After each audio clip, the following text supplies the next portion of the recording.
오늘은 어린이 주일이에요. 그래서 말씀 제목이 하나님의 나라에 어울리는 사람. 하나님의 나라에 어울리는 사람은 어떤 사람인가? 하나님의 나라를 어린아이와 같이 받아들이는 사람. 하나님의 나라를 어린아이와 같이 받아들이는 사람.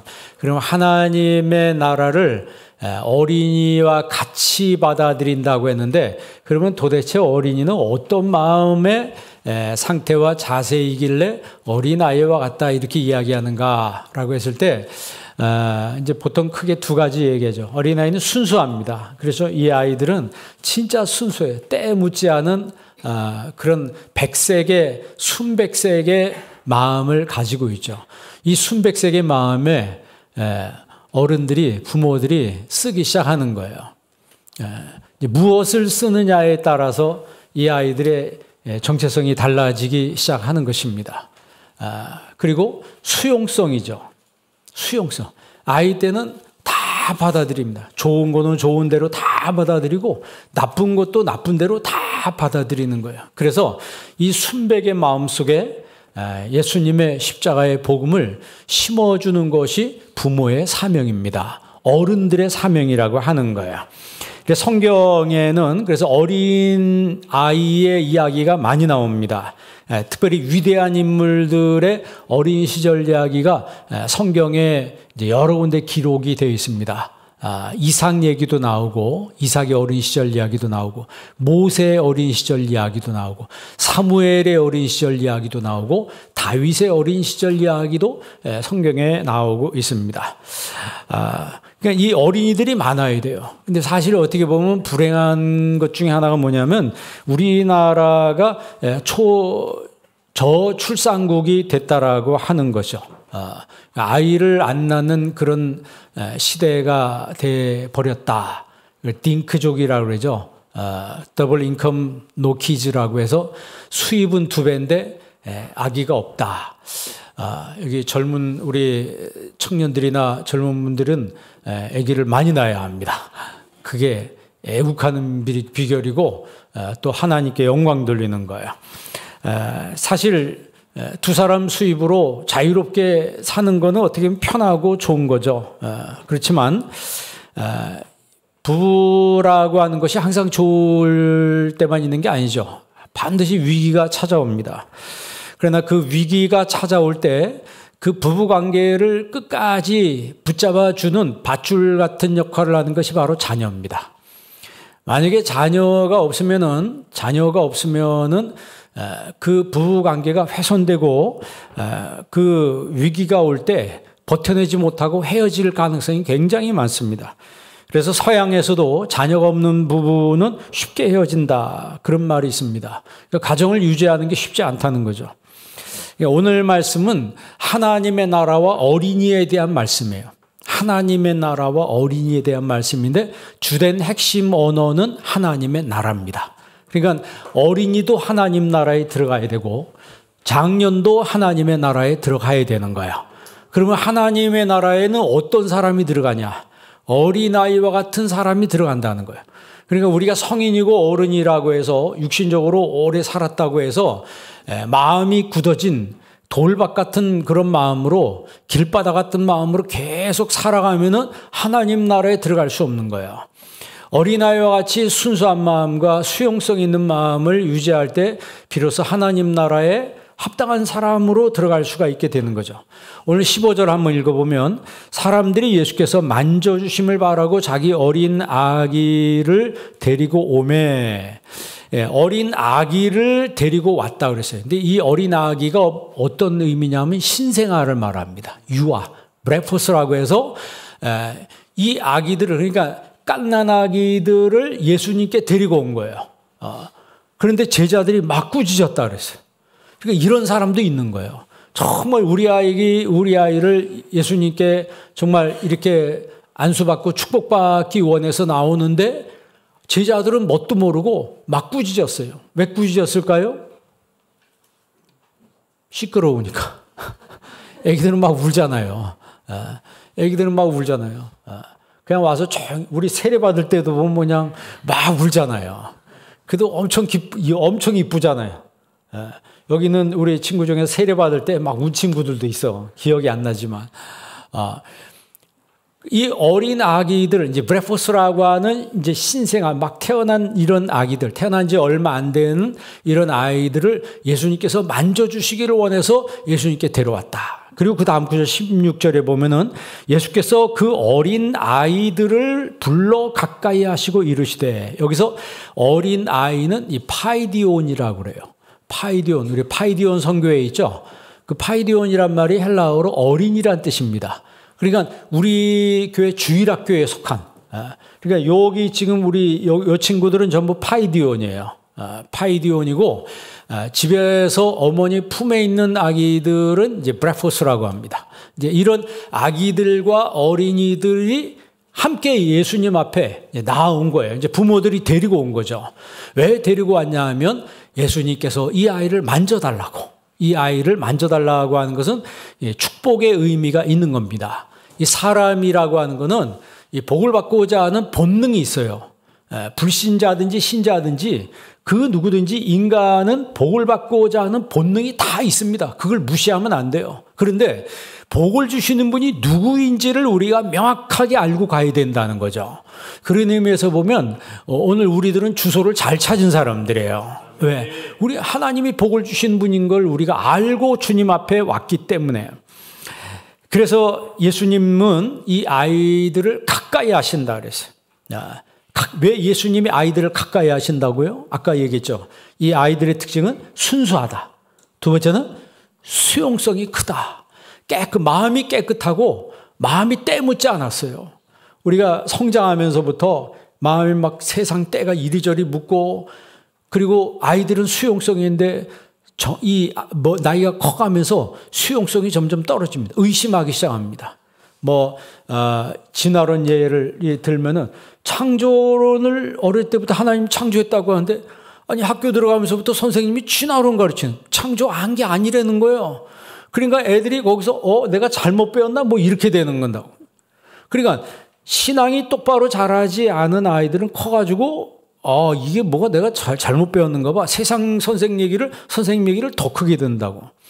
근데 참 재밌는 게 뭐냐면 이슬람 사람들은 대학에서도 진화론을 안 가르쳐요.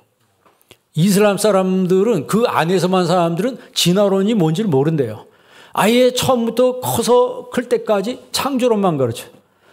그런데 우리는 자유라고 해가지고 막 진화론이 더 우세한데, 학문의 자유를 얘기하면 사실 창조론도 같이 가르쳐야지 학문의 형평성이 있는 거죠. 한쪽만 원사이드하게 가르쳐가지고 창조론은 비과학적이라고 잘못됐다고 얘기하는데, 요즘은 창조론적 진화론 얘기하는데 그것도 참 우스운 얘기인 것 같아요. 여러분, 그냥 간단한 거예요. 하나님이 뭐 하셨다? 만드셨다 하면 되는 거예요. 그런데 거기 인간이 해가지고 자꾸 이런 걸 붙이죠. 여러분 학교 다닐 때 진화론 배울 때 지금도 생각나지. 10대인데 라마르크 용불용설. 그 라마르크라는 사람이 진화론 주장할 때 그의 이론이 뭐냐 하겠어요. 1번 2번 답이 용불용설이에요. 어떤 짐승이든지 사람이든지 많이 쓰면 그게 점점 커진다는 거죠. 그 기린이 그거 위에 있는 나무에 있는 그 열매를 따먹으려고 목을 길게 빼다 보니까 목이 어떻게 됐다?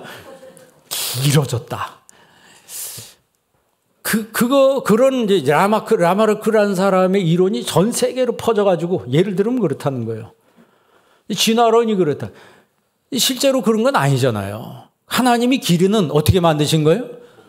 목이 길게 만들었다고. 목이 길게 만들었어요. 제가 예전에 얘기했나요? 그러면 야구 선수는 야구하면 팔이 어떻게 돼요? 그 다음 태어난 자식은 한 1.5배는 커야 되지 않겠어요? 그런데 태어난 아이는 똑같다고. 어떤 것을 계속 쓴다고 해서 늘어난다. 그게 아니고 하나님이 만드셨다. 창조하셨다. 이렇게 보면 그냥 간단한 거죠. 그러니까 하나님이 모든 것을 예를 들어서 그랬더니 창조하셨다. 이 창조론을 어릴 때는 순수하게 받아들입니다. 그리고 수용성이 굉장히 커요. 그래서 어렸을 때 교육을 바로 신앙교육이 바로 돼야 된다는 거죠. 어린이처럼 순수하게 복음을 받아들일 때 천국 말씀이 저들에게 들어가면 이 어린아이들이 나중에 커서 혹시 뭐 지금 얘기해서 대학 가서 뭐 진화론 배워서 그런 거 이제 창조론이 틀리고 진화론이 맞는가 봐. 혹시 그랬다 할지라도 나중에 여러분 택한 백성은 다시 돌아오게 돼 있는 거예요. 그 김중건 목사님이라고 하는 그 CCC 우리나라 대표였던 그 목사님 돌아가셨는데 그분이 그런 얘기를 옛날에 했어요. 자기가 그 등산을 하고 어떤 절간에 내려오다 절간에 들렸는데 거기 주지승이 이야기하다 보니까 자기가 목사라고 하니까 그러더라고요. 우리 아이가 서울에 사는데 가면 꼭 만나셔서 걔를 예수님을 믿게 해달라고 그러더래요. 그래서 깜짝 놀랐다는 거. 아니 주지승이 자기 아들이 있는 것도 요즘은 다 그러잖아요. 또 뭐 입국 자기 아들을 그 예수님 믿게 해달라고. 그래서 물어봤더니 자기가 어릴 때 주일학교를 다녔다는 거예요. 주일학교를 다니고 예수님을 믿었는데 어떻게 하다 보니까 내가 여기 와 있다는 거예요. 그런데 마음속에는 목탁도 들고 있지만 마음속에 한구석에는 언젠간 내가 하나님께 돌아가야 된다. 이 생각이 있더라는 거예요. 그러니까요. 주일학교 만약에 그 주지승이 주일학교를 거치지 않았으면 그런 생각 아예 안 했을 거예요. 나중에 뭐 그분이 예수님 믿었는지 안 믿었는지 모르지만 믿었을 거예요 아마. 그 마음속으로부터 그런 마음이 있다는 거죠. 그러니까 어린이 때 교육이 죽을 때까지 가는 거예요. 그러니까 자녀가 어린 시절에 하나님을 만나게 하는 것이 부모의 사명이라고 하는 거죠. 부모의 사명. 우리가 여러분 창세기에 보면 모리아 산에 제물로 바쳐진 사람이 누구예요? 모리아 산에 제물로 바쳐진 사람이 이삭이죠. 이삭이에요. 그런데 그 이삭을 하나님께 바치려고 묶어서 제단에 아브라함이 올려놨어요. 그리고 칼을 번쩍 들었을 때 하나님이 멈춰라 그러죠. 그러면서 내가 이제야 나를 경외하는 것을 내가 이제 알았다. 그런데 그런 사건이 있기 전에 시작되는 시점, 창세기 20장에는 뭐라고 기록하고 있냐면 하나님이 아브라함을 시험하려 하사. 그럼 왜 하나님이 아브라함을 시험했을까요? 시험하려는 목적은 단 하나입니다. 아브라함에게 복을 주시기 위해서. 진짜인지 가짜인지 하나님이 테스트해 보시기 위해서 한 거예요. 가짜한테 복을 줄 수는 없잖아요. 가짜한테 하나님이 복을 줄 수는 없잖아요. 그러니까 아브라함의 믿음이 진짜 믿음인지 가짜 믿음인지를 하나님이 테스트하셨다고 성경에 정확하게 기록을 하고 있습니다. 그 테스트한 내용이 바로 모리아 그 지방에 있는 한 산에서 이루어진 거예요. 그러면 아버지가 묶어서 아들을 하나님께 바치려고 할 때 이삭은 도망가지 않고 그냥 그 자리에서 제물로 끝까지 있었어요. 칼이 번쩍 들리는 그 순간까지도 끝까지 반항하지 않고 저항하지 않고 그대로 순종했다는 거죠. 그러니까 이삭은 모리아 산에서 순종을 배웁니다. 성경에 순종이 제사보다 낫다 그러잖아요. 그러니까 어린 시절에 이런 아버지의 그 신앙에 정말 영향받은 이 이삭이 모리아 산에서 하나님께 바쳐질 때 끝까지 순종했어요. 도망갈 수도 있었는데 도망가지 않고 순종했다. 그러니까 죽기를 각오한 거죠. 그런데 하나님은 이삭의 생명을 뺏어가려고 한 것이 아니고 아브라함과 이삭에게 복을 주시려고 한 것이었어요. 그리고 나서 그 모리아 산에서 하나님이 축복하시죠. 내가 내 대적의 문을 얻게 될 것이다. 대적의 문을 얻는다. 그 대적의 문을 얻는다라고 하는 것이 현실 속에서 이루어지죠. 현실 속에서 창세기 26장에 보면 이 이삭이 어디에 갑니까? 블레셋 지방에 들어가서 블레셋 사람에게 땅을 빌려가지고 농사를 짓는데 거기서 하나님이 100배의 복을 주셨다 그랬어요. 여호와께서 복을 주심으로 그 땅에 농사하여 그 해에 100배나 얻었고 여호와께서 복을 주심으로 그 사람이 창대하고 왕성하여 거부가 되어. 그러니까 창세기 26장 13절에 그 이삭이 창대하고 왕성하고 거부가 됐다 그랬어요. 여러분에게도 그런 은혜가 있기를 바랍니다. 우리의 자녀들에게도 하나님 우리의 자녀들이 뭐하게 하시옵소서. 창대하고 왕성하고 거부가 되게 주옵소서. 그러려면 무조건 그렇게 되는 게 아니고 이삭의 믿음이 있어야 되는 거예요. 이삭과 같은 그런 믿음이 있어야 되는 거예요. 그러니까 이방인이 잘 되는 것을 블레셋 사람들이 시기가 나가지고 그 이삭의 우물을 뺐잖아요. 우물을 뺏어요. 그리고 화가 나니까 우물을 막 메꿉니다. 그러니 이삭은 거기서 싸우지 않았습니다. 만약에 거기서 뺏기지 않으려고 싸웠다면은 이삭은 죽었을 거예요. 왜냐하면 이방인이 남의 나라 땅 들어와서 부자로 산다는 것은 그건 축복일 수도 있지만 굉장히 위험한 것 중에 하나일 수도 있어요. 지금이야 법이 있어서 법 체계 안에서 어느 정도 이 세이프티가 있겠지만 안전이 지켜지고 있지만 그 당시 성경이 기록될 당시에는 어떻게 보면 거의 무법한 세상이라 봐도 과언이 아닙니다. 그런 세상에서 재물을 많이 가지고 있다고 하는 것은 많은 보이지 않는 사람들의 타겟이 될 수 있다는 거죠. 그런데 이삭은 쿨하게 그냥 주고 떠나는 거예요. 주고 떠나. 그러고 나서 다시 우물을 파면 뭐가 나요? 물이 터져 나오는 거예요. 여러분, 그게 믿는 사람들의 축복입니다. 믿는 사람들의 축복이에요. 여러분, 길 가다가 그냥 뭐 잊어버리면 그냥 내버려 두세요. 다시 찾으려고 막 밤에 잠 못 자면서 그러지 말고, 그거 주스면은 그냥 다른 사람이 그거 얼마나 또 축복이라고 생각하겠어요. 뭐 요즘에는 그런 사람도 없고 다 경찰서 갖다 주고 이러지만, 예수 믿는 사람들은 마음을 좀 넓게 가져야 합니다. 마음을 좀 넓게 가져야 돼요. 그러니까 이삭이 계속 우물을 뺏어도 자꾸 양보하는 거예요. 자꾸 양보하니까 나중에 그 블레셋 왕이 그 이삭의 모습을 통해서 이삭의 신인, 이삭의 하나님의 존재를 알게 되는 거예요.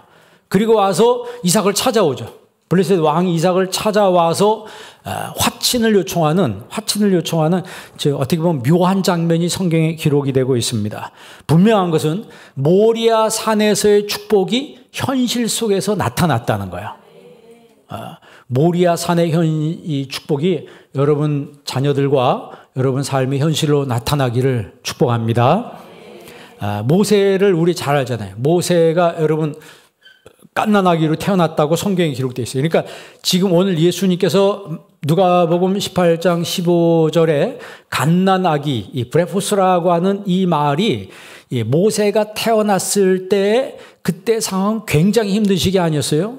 이스라엘의 인구가 점점 불어나니까 그 이집트 왕이 2살 이하의 아이들을 전부 붙잡아다 나일 강물에 다 던지라고 그랬어요. 나일 강물에 던짐으로써 인구를 조절하고 그리고 나일 강물에 던진다는 것은 신한테 제사하는 의미가 있습니다. 그러니까 일석이조의 의미로서 이 아이들을 인신 희생을 시킨 거예요. 강제로. 그러니까 남자아이가 태어나면 죽여야 되고 여자아이가 태어나면 살리는 거예요. 근데 이런 상황 속에서 모세가 태어났습니다. 아버지 아므람과 어머니 요게벳이 얼마나 기도를 많이 했겠어요.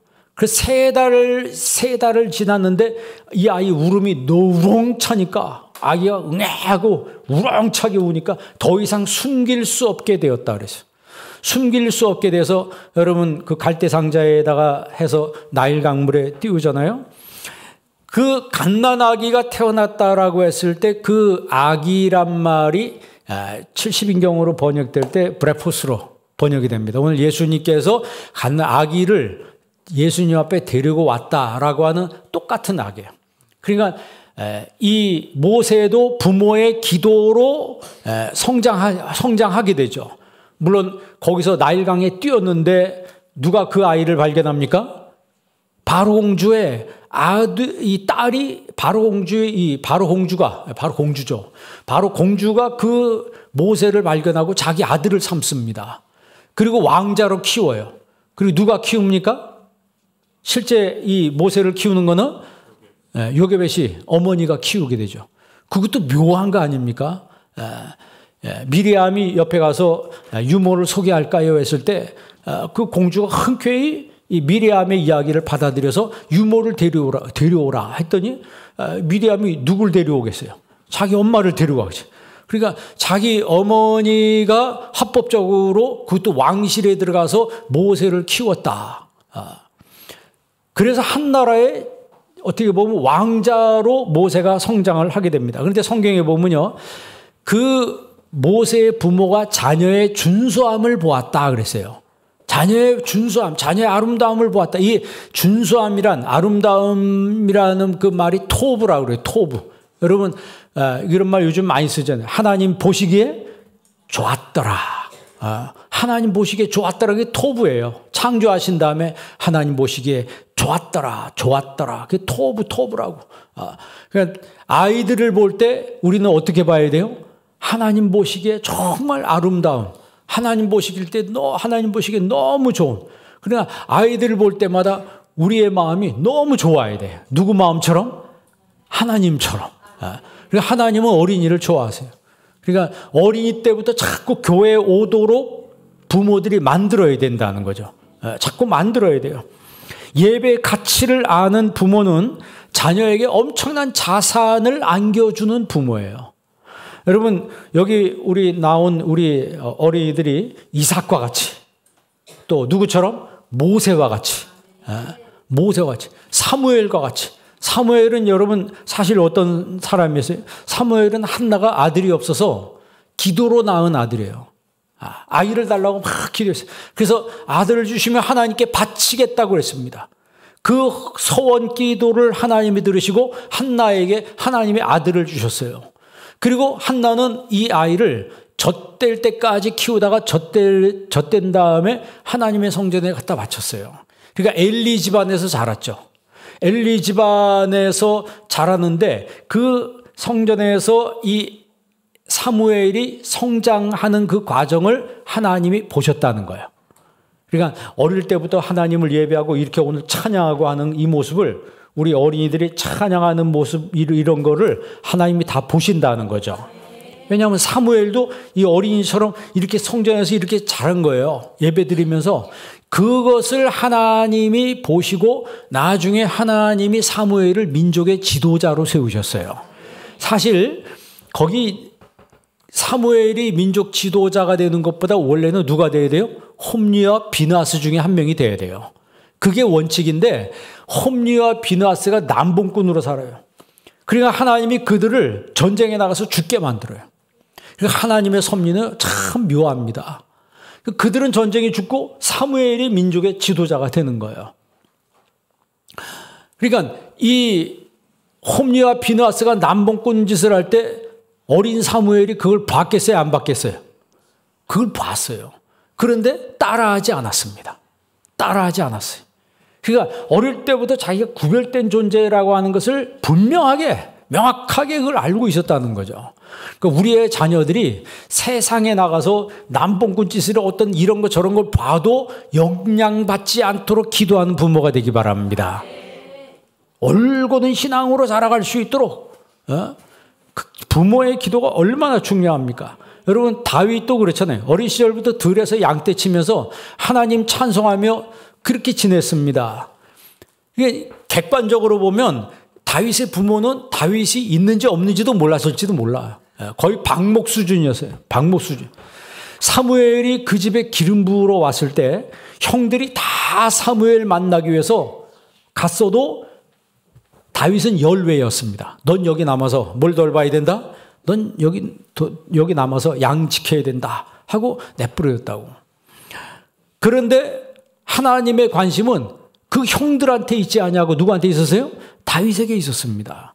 하나님을 늘 찬양하기를 좋아했던 그 다윗을 하나님이 잊지 않고 기억하고 있었다는 거죠. 이게 중요한 포인트예요. 이게 중요한 포인트입니다.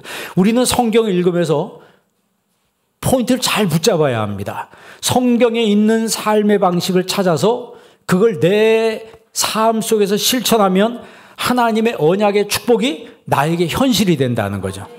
그게 나에게 현실이 되는 거예요.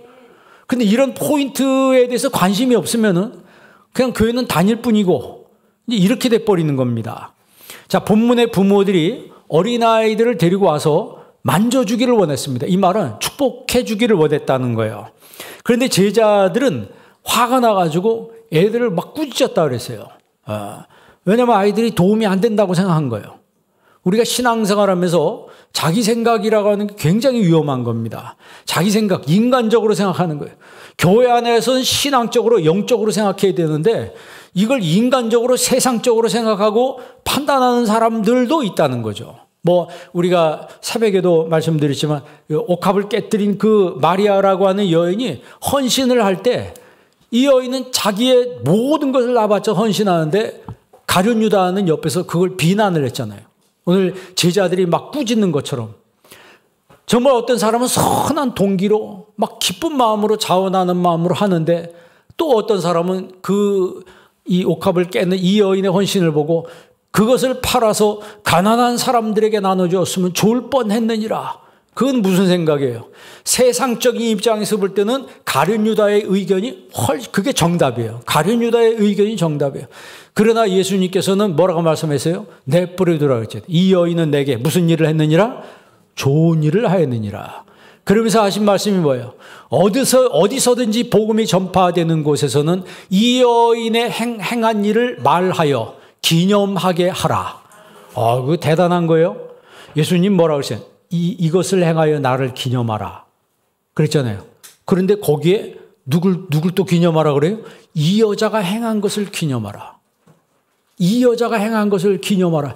예수님께서 그렇게 말씀한 거는 그 여인이 마음으로부터 하나님 앞에 헌신한 것을 예수님께서 잊지 않고 기억하신다는 거죠. 지금도 똑같습니다. 우리가 마음으로부터 주님 앞에 내가 헌신하고 주님을 예배하고 정말 섬기려고 하는 그 중심을 하나님은 잊지 아니하시고 후에 하나님이 다 갚아주신다라고 하는 거예요. 예수님은 천국은 이런 어린아이들의 것이라고 말씀했어요. 그러면서 너희가 천국을 어린아이와 같이 받아들이지 아니하면 그 나라에 들어갈 수 없다. 하나님의 나라에 대해서 이야기하는 거예요. 그런데 그 하나님의 나라를 어린아이와 같이 받아들여야 된다. 어린아이의 특징은 크게 두 가지라고 했잖아요. 아까 순수하고 그다음에 수용성이 깨끗한 마음으로 수용성이에요. 거부하는 게 아니고 의심하는 게 아니고 다 받아들이는 거예요. 세상에 나가서 이런 저런 뭐 세상에 공부를 많이 하면 온갖 잡탕 것들이 머릿속에 다 들어옵니다. 세상에 잡탕 것들이 다 들어와도 하나님의 말씀만은 선명하게 구분할 수 있는 그런 자녀가 되도록 기도해야 된다는 거예요. 세상 학문이 들어온다고 해서 세상 철학자 이야기를 들었다고 해서 하나님 말씀보다 철학을 더 위에 두면은 그게 신앙입니까? 그게 신앙이 아니죠. 그러니까 세상의 온갖 것들을 다 보고 겪고 경험하면서도 우리의 신앙은 선명하게 하나님을 향해서 열려 있어야 된다는 거죠. 열려 있어야 된다는 거예요. 자, 여기서 예수님께서 15절 말씀 다시 한번 볼래요? 15절 말씀 다 같이 한번 읽습니다. 사람들이 예수께서 만져주심을 바라고 자기 어린아이를 데리고 오매 제자들이 보고 꾸짖건. 사람들이 예수께서 만져주심을 바라고 만져주시기를 우리 아이를 손이라도 좀 대서 만져주시기를, 이제 축복해 주시기를 바라고 아이를 데려왔다. 이 만진다는 말은요, 온기가 있는 만짐이에요. 예. 그 치유가 있는 만짐을 말하는 거예요. 치유가 있는 만짐. 여러분 마태복음 8장 15절에 보면 예수님이 그 베드로의 장모가 병들었을 때 그의 손을 만지시니 똑같은 거예요. 예. 이 베드로의 그 장모의 손을 만지시니 열병이 떠나가고 그랬어요. 떠나가고. 그러니까 이 예수님이 만지면 병도 어떻게 되는 거예요? 병도 치유가 되고 떠나가는 거예요. 12년 동안 혈루증 걸린 여인이 내가 예수님의 옷자락에 손만 대도, 그러니까 예수님 옷자락 내가 만지기만 해도 내 병이 뭐한다? 나을 것이다 하고 예수님의 막 사람이 지나가는데 거길 뚫고 들어가서 예수님의 옷을 만졌어요. 그게 하프터마이라고 그래요. 오늘 예수님의 이 많은 사람들이 예수님이 우리 아이를 만져주시기를 바라고 데리고 왔던 그 만진다는 말이 하프터마이거든요. 터치하는 거예요. 그러니까 그것만 바라고 뭐 예수님이 우리 아이 때 설교를 해주신다 뭐 큰 걸 바라는 것이 아니고 한번 만져주시기를 바란다. 그런데 놀라운 것은요, 만지기만 해도 병이 낫더라는 거죠. 만지기만 해도 역사가 일어난다는 거예요. 12년 동안 하혈하면서 그렇게 고통 속에 살았던 여자가 예수님 한번 만지기만 하니까 순식간에 그 혈루의 근원이 끊어졌다고 그랬어요. 여러분, 엘리야가 갈멜산 전투에서 승리하고 나서 이세벨이 죽인다고 하니까 도망가가지고 오레덴 나무 밑에 앉아가지고 주여 이제 나 죽겠습니다. 죽고 싶습니다. 지쳤습니다. 푹 풀이 죽어가지고 인생 다 산 사람처럼 막 거기서 힘들어할 때 하나님이 천사를 보냈잖아요. 천사를 보내서 그를 만졌다고 그랬어요. 똑같은 말이에요. 오늘 이 시간에 주님께서 여러분을 만져주시는 은혜가 있기를 바랍니다. 우리의 자녀들도 주님이 만져주시는 은혜가 있기를 바랍니다. 주님 나를 만져주옵소서. 죄인인 나를 만져주시고 병든 나를 만져주시고 힘들어하는 나를 만져주실 때 여러분 이 모든 병이 치유가 되고 힘든 환경을 하나님이 다 이겨낼 수 있도록 나에게 용기와 힘을 주신다라고 하는 것이죠. 이 하프토마이란 말은 등불을 밝힌다는 뜻도 있어요. 그러니까 캄캄해진 내 마음속에 주님이 오셔서 만져주시니까 내 마음이 환하게 밝아지는 거예요. 내 마음이 환하게 밝아져요. 그러니까 인생을 어둠 속에 살아가는 게 아니고 예수 믿는 사람은 환하게 밝은 세상을 경험하며 살게 되는 거예요. 그게 예수님 만난 사람들의 특징이라고요. 그러니까 이 사람들이 예수님 앞에 내 자녀를 만져주시기를 원하는 마음으로 예수님께 데리고 왔습니다. 우리도 우리의 자녀들을 그렇게 교회에 보내야 합니다. 주님 오늘 우리의 자녀가 교회 갑니다. 우리 주님께서 내 자녀를 만져주시옵소서. 내가 주님 예배에 나왔을 때 먼저 주님 나를 만져주시고 내 자녀를 만져주시기를 원하는 마음으로 주님 앞에 나오는 그 사람이 바로 예배 가치를 아는 사람이라고. 예배 가치를 아는 사람이라고 하는 거예요. 여러분 다시 말씀드립니다. 이 파이디온의 특징이 뭐예요? 어린아이의 특징이 뭐예요? 순수성. 그 다음에 수용성이라는 거예요.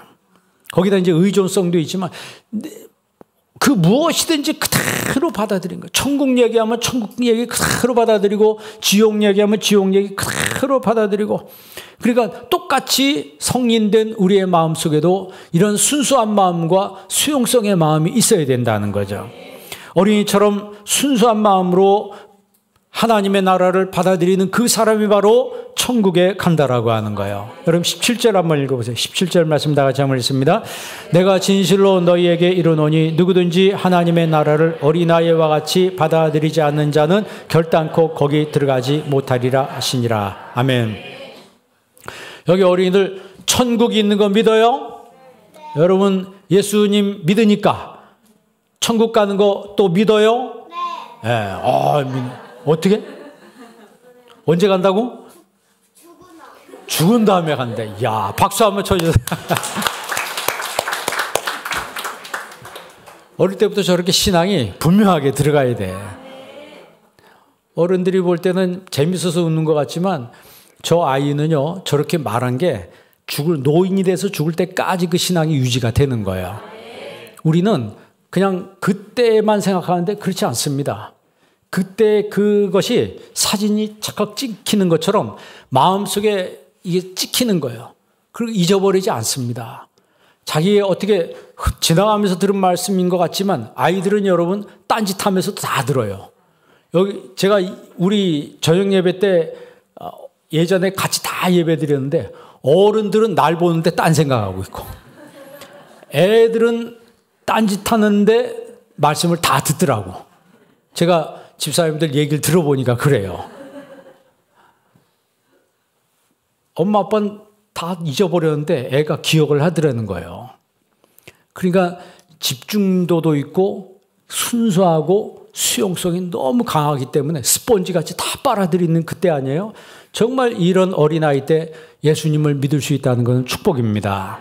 예수님이 하나님 나라를 어린아이와 같이 받아들이지 않는 자는 결단코 천국에 못 들어간다. 이 말은 어린아이와 같이 받아들여야지 천국에 들어간다는 말이죠. 받아들인다는 말이 델코마이라고 해요. 델코마이. 이건 이제 accept라는 receive는. 그러니까 하나님의 나라를 내가 그냥 아무런 의심 없이 받아들이는 거예요. 그 델코마이란 말은 선물이나 보상을 받을 때 쓰이는 말입니다. 선물이나 보상을 받을 때 쓰이는 말이에요. 그러니까 아이들한테 선물 주면 어때요? 선물 주면 아이들이 너무너무 기뻐합니다. 선물 들고 집에 들어가면 뭐 먼저 봐요? 엄마, 아빠 얼굴 먼저 봐요? 선물 먼저 봐요? 그렇지, 선물이라고 그래요. 엄마가 선물 들고 딱 들어가면 문 딱 여는 순간에 선물부터 봅니다.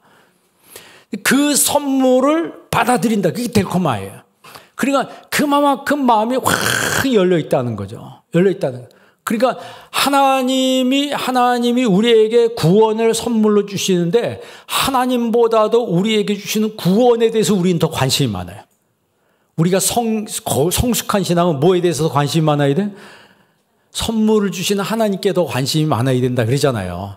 그런데 사실은 우리가 사는 거 보면 하나님보다는 하나님이 주시는 선물에 관심이 더 많을 때가 많다는 거예요. 아닌 사람 손 들어봐요. 그분은요, 신앙이 굉장히 훌륭하신 분이에요. 신앙이 굉장히 훌륭하신 분이에요. 그런데 그것은요, 거기서 하나님이 우리에게 그런 마음을 가지고 있다는 걸 멸시하지 않는다 그랬어요. 우리가 이 세상에서 잘 되고자 하는 마음을 하나님 멸시하지 않습니다. 이스라엘 백성들이 하나님 앞에 그 구약 성경에 보면 하나님 앞에 땅에 있는 것을 막 구했어요. 땅에 있는 것들을 막 구할 때 하나님이 그런 구하는 것을 멸시하지 않았다 그랬어요. 왜냐하면 그 모든 것도 하나님이 주시는 거니까. 하나님이 주시는 것이기 때문에. 그러나 신앙이 성숙할 때 우리는 하나님 앞에 하나님과의 관계에 더 집중하게 되지만 그러나 어린이 때는 선물에 더 관심이 많거든요. 그러나 하나님은 이런 천국을 구원을 우리에게 선물로 주시기를 기뻐하셨다는 것이죠. 그러니까 복음을 어린아이와 같이 받들지 않는 사람은 결단코 천국에 들어가지 못한다. 그러니까 이 시대 사람들은 구원을 선물로 주어도 사실 받지 않습니다. 왜냐하면 가치를 모르니까. 요한복음 1장 11절에 뭐라고 했어요? 자기 땅에 오매 자기 백성이 영접지 않았다 그랬어요. 예수님 자신이 구원이니까 예수님이 말뜻이 구원 아니에요. 예수님 자신이 선물로 이 땅에 오셨어요. 우리에게 구원을 주시고 영생 주시고 천국을 주시기 위해서 오셨는데 사실 그 예수님을 선물로 오신 예수님을 받아들여야 되는데 그런 선물 싫다는 거죠. 선물인지도 모르고. 그러나 그 중에서도 받아들이는 사람이 있다는 거예요. 영접하는 자. 곧 그 이름을 믿는 자들에게는 하나님의 자녀가 되는 권세를 주셨다 그랬어요.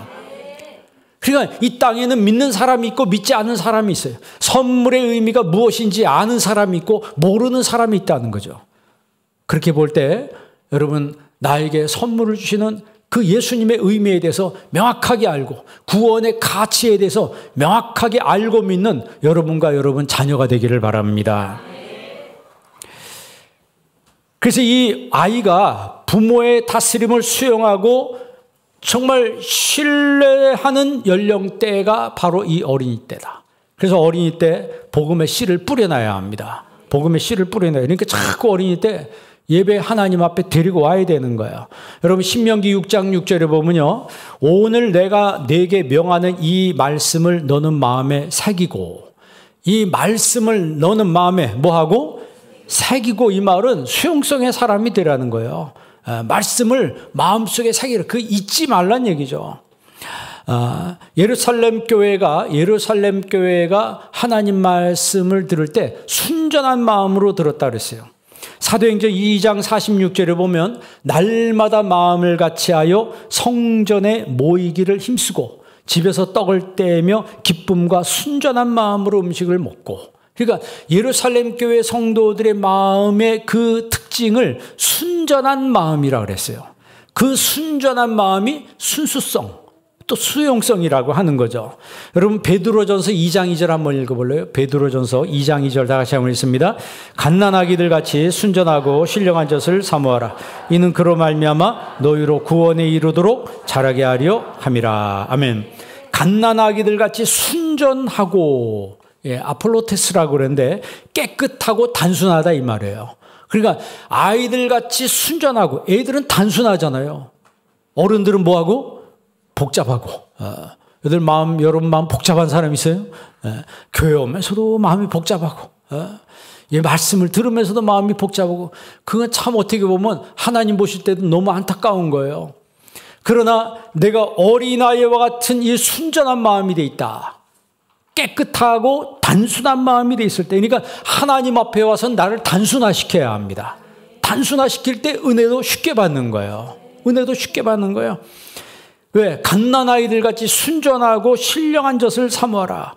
그러니까 하나님의 말씀은 이런 순전한 사람들이 받기에 합당한 말씀이라고 하는 것이죠. 그러니까 자녀 여러분들이 아이들을 키울 때 이 자녀들을 많이 환영하시기를 바랍니다. 많이 환영하고 격려하는, 우리 주님이 우리에게 그랬듯이 우리 아이들은 격려가 필요하고 환영이 필요한 거예요. 우리가 세계적인 그 경영의 규제라고 하는 잭 웰치라고 하는 제너럴 일렉트릭의 회장이란 분도 그 자기 어린 시절을 그 회관이 굉장히 유명한 얘기 아니에요? 이 잭 웰치가 공부를 잘 못했대요. 공부 잘 못해서 성적을 받아오면 A, B, C, D 중에 A가 드물고 거의 B, C, D가 많았다는 거예요. 그러면 쭈밋쭈밋하고 성적표를 주면은 그 엄마가 뭐라 하냐면 A가 하나 있으면 그거 가지고 막 칭찬했대요.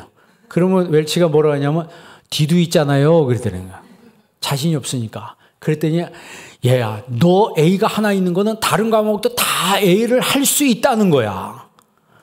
다른 과목도 다 A를 할 수 있는데 지금 못하는 것뿐이야. 그러니까 너는 다 A가 하나 있다는 건 다른 것도 다 할 수 있으니까 열심히 한번 해봐라.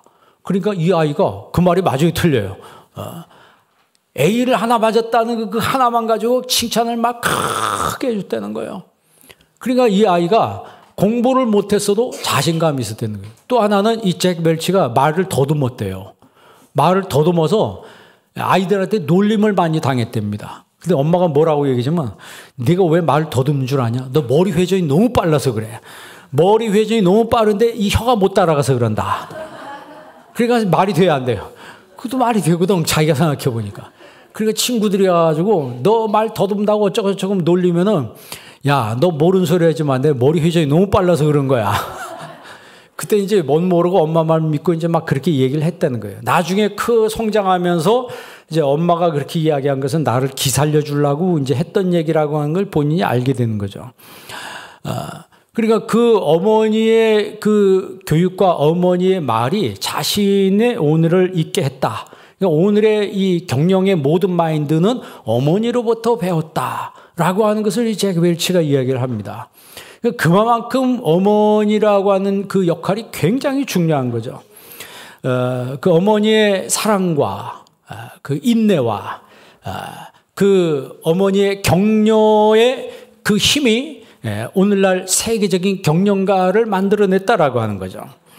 그래서 우리가 오늘 성경을 보면서 여러분 우리의 자녀들에게 정말 주님의 만져주심이 있기를 기도하시기를 바랍니다. 주님 만져주시기를.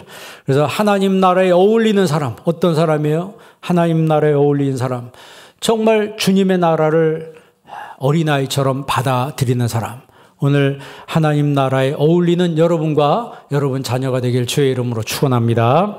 기도하겠습니다.